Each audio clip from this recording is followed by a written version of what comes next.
Doc Willie to, Doc Lisa. Meron akong mahalagang tips na ibibigay sa inyo.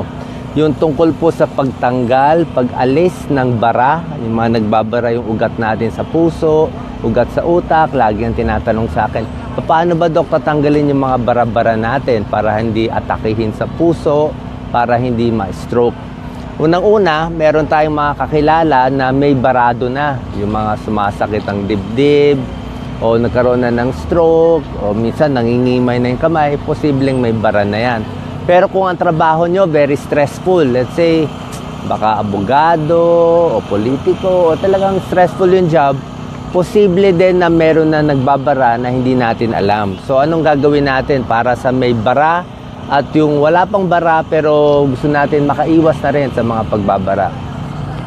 Ang unang tip, talagang number 1 na kailangan nyo sundin para maalis yung bara ay titigil po yung sigarilyo. Yun talaga. Pag naninigarilyo, kahit 2 to 3 sticks, masama na rin. Kung kalahating kaha, isang kaha, siguradong masama.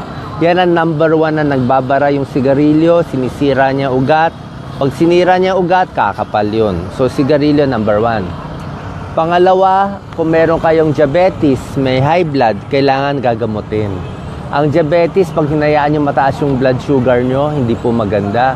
Nakakasira din to sa ugat, yung diabetes. Yung mga may diabetes, kadalasan, mas mataas ang chance nila mabarahan sa puso, heart attack, sa utak. Kasi yung sugar, pag mataas, hindi po maganda. Baga sa kotse, in-explain ko, parang nag-overheat eh. Pag high blood, ganun din. Kung mataas yung blood pressure nyo, isabihin malakas yung tapo ng dugo sa ugat, mabilis din masira yung ugat. Pag nagasgas yung ugat, parang nasusugat siya, magbubuo yung dugo, magbabara din. So, diabetes and high blood kailangan makontrol sa pagkain or sa pag-inom ng gamot. Pangatlo, kung makakabawas kayo sa stress, di ba? Stress talaga, puyat, stress, naka-contribute po yan sa bara na sa atin. Kaya kung try nyo bawasan. Minsan, yung iba nga dyan, may high blood, may diabetes, kasi mahirap yung trabaho nila eh. Pero pag naglipat sila ng trabaho, nagpahinga sila sa trabaho, nagbakasyon, kita nyo, normal yung blood pressure, walang nararamdaman, bigla nawawala yung sakit. So yan, pangatlo. Pang-apat, pwede po mag-exercise. Yung mga wala pang bara, mga kabataan pa, mas maganda mag-exercise para lumambot konti yung mga ugat, maging mas resilient, parang mas baga sa goma, mas spring eh. Mas maganda yung goma ng mga ugat kung nag-exercise ka. Pero kung may bara na yung puso, medyo hirap na sila mag-exercise, may ibang tip ako para sa kanila. So exercise, lakad, konting jogging kung kaya, linis sa bahay, mapawisan, maganda po to. At habang nag-exercise, kailangan sasabayan nyo ng maraming pag-inom ng tubig, mga 8 to 10 glasses bawat araw para hindi rin pwede dehydrated. Panglimang tip, ito po napakahalaga. Babaguhin nyo yung kinakain nyo. Yan ang payo namin ni Doc Lisa. Kung ano yung kinakain nyo dati, malamang mali yun. Kaya nga nagbara yung ugat eh, mali yung kinakain eh. Ano yung papalitan natin? Siyempre, berdeng gulay ang number 1. Green leafy vegetables, yan talaga pangalis ng bara.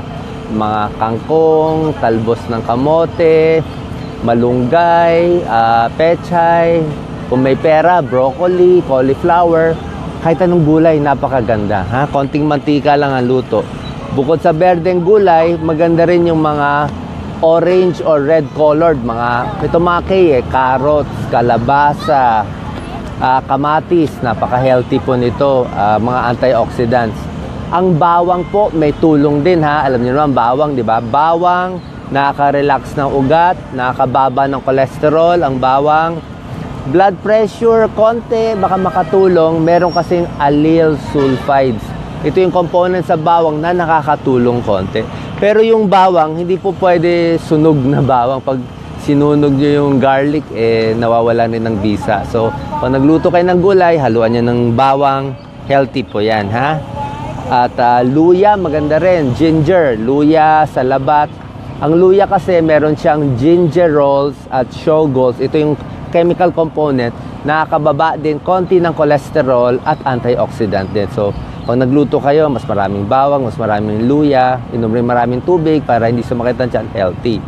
So, isda, gulay, bawang, luya, isda po, very healthy. Imbis na kumain ng baboy, baka, yan ang pangbara ng ugat natin eh. Diba? Yung mga mantika, yan ang nagbabara, isda na lang. Pwede kumain ng taba ng isda, taba ng bangus. 2 to 3 times a week, pwede po kumain ng isda. Anong klaseng isda? Bangus, sardines, kung may pera, salmon, 2 to 3 times po, healthy. At isa pong nakakababa ng cholesterol at iwas din ng pagbabara, yung pagkain po ng oatmeal. Ang oatmeal, meron siyang soluble fiber. Ang soluble fiber, nakakababa siya ng cholesterol. Mga 10% ang bababa niya. Kaya kung cholesterol niyo mataas, ibig sabihin, mamantika yung dugo, mabilis magbara, kain po tayo ng oatmeal. Anong iiwasan pagkain? Iiwasan natin yung ito yung mga pagkain bawal na nakakabara. Like fast foods, di ba? Pwede kumain ng fast foods paminsan-minsan kung inihaw. Pwede, pero kung fried chicken lagi, konting iwas, puro prito, di ba? Pritong pagkain, mamantika, french fries, nakalubog sa mantika. Mga matatamis, hindi rin po maganda. Yung mga donut o yung mga kape na ang daming cream, konting iwas din. Kasi kung matamis at mamantika, hindi maganda sa diabetes. Maalat ni maganda sa high blood. Pag nagtumaas ang diabetes at blood pressure nyo, magbabara din yung ugat natin. Ha? So, yung mantika, babawasan.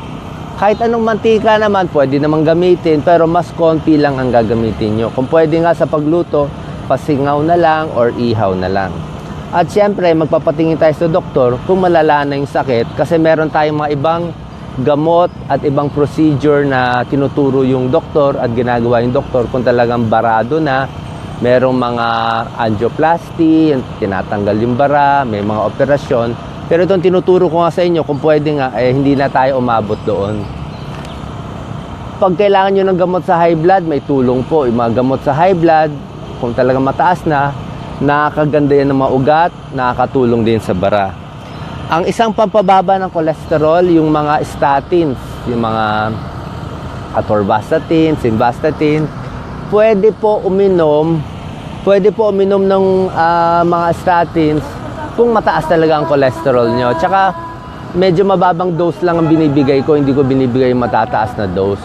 May side effect ba to? Minsan may side effect, minsan wala. Pero kung talagang may bara na yung ugat nyo, tingin ko makakatulong din sa tamang dosis. So, statin sa cholesterol, gamot sa high blood, okay rin to. Kung mataas blood pressure nyo, mga losartan, amlodipine, tuloy nyo lang po, nakakatulong yan.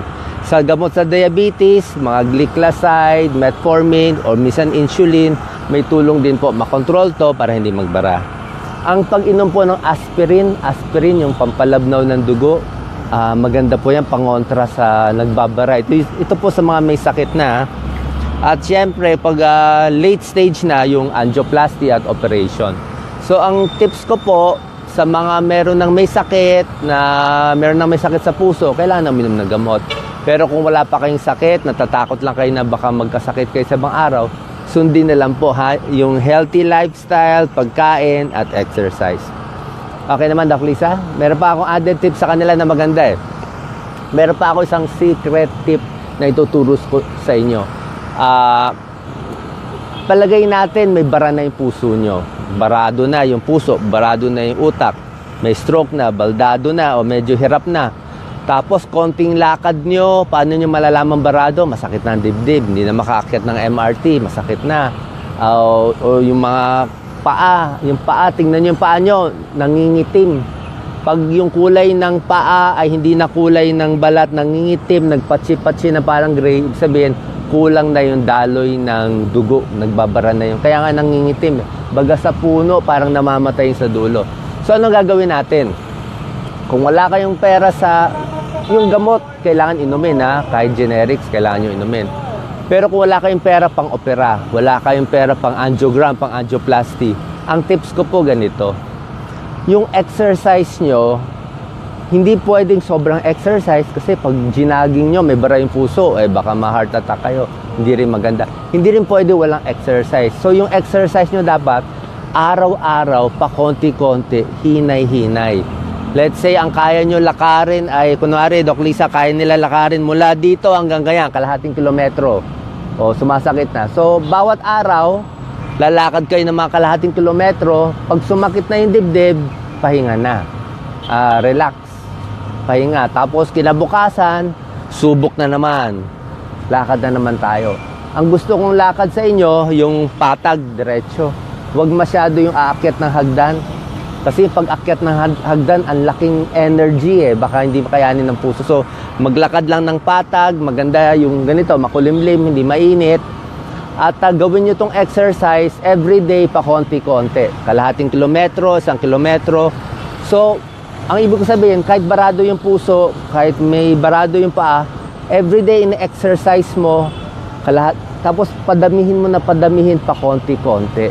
Parang ine-expand mo ulit yung puso mo Yung bara nga, may bara nga pero parang niluluwag mo siya. So yun ang sikreto.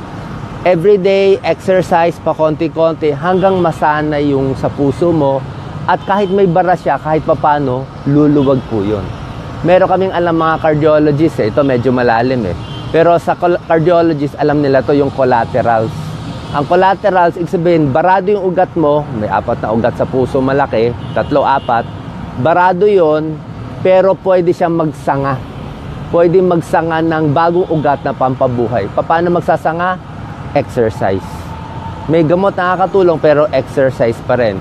Basta parang pinipressure mo yung katawan mo unti-unti hanggang lumakas. Parang nagtitraining ka. Ayan din ginagawa ko sa mga exercise, diba? Tinuturo ko sa inyo, everyday exercise para kahit papano hindi lumiit ang muscle natin. So, aralin maigi itong video.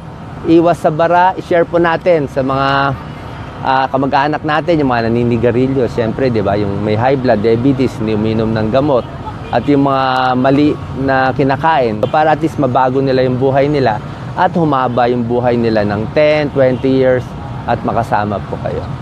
Okay? Sana nakatulong. At maganda po dito sa Davao. Very nice. Tuwan-tuwa po tayo. At marami pa tayo iikutin dito. God bless po. Andiyan lang si Doc Lisa, siya kumukuha.